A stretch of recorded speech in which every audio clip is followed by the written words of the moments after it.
I know I've been a little quiet on social media here recently, but I just wanted to make a video about something I went through this week, which I thought would be interesting for other people, a learning experience, whatever. Moral of the story, trust but verify, trust but verify. What do I mean by that? So I had a situation this week where we had a settlement scheduled for Wednesday for this house. It was really nice, fully renovated top to bottom, new kitchen, new bathrooms, finished basement. It had the works. I mean, it was really, really well done. Really nice house, or at least it looked like it on the surface. Everything checked out with the seller's disclosure.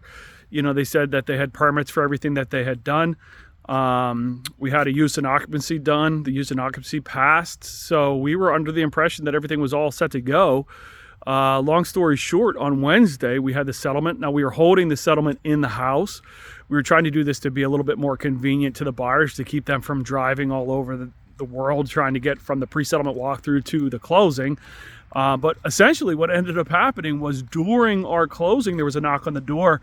Go and open the door. There's 3 inspectors from the town out front. Obviously that kind of was concerning and questioning, and said, you know, how can we help you? And they asked, you know, who are you? I said, I'm the buyer's agent. We're here, we're holding settlement. And they said, no, you're not. And I was like, what do you mean? We have the use and occupancy, everything's ready to go.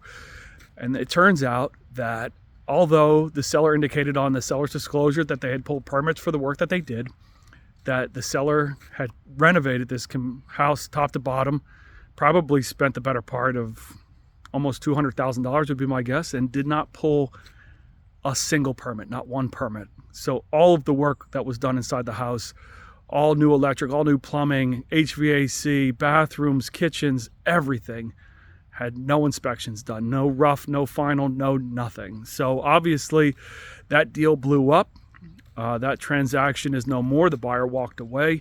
The buyer got their deposit money back, but it was a colossal waste of time. So when in doubt, trust but verify. If somebody tells you that they've done something, just double check, make some phone calls. You know, it's not typical during a real estate transaction to call the township to see if permits were pulled, but you know, I guess depending on the work that's done, if there was work done, trust but verify, make the call, see, did they pull permits?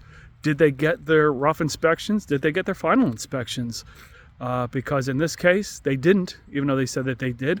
And you know, the main question that I had was, how did we get a use and occupancy? And it turned out that the township's viewpoint was that it was a mistake, that they shouldn't have issued it. So when in doubt, trust but verify.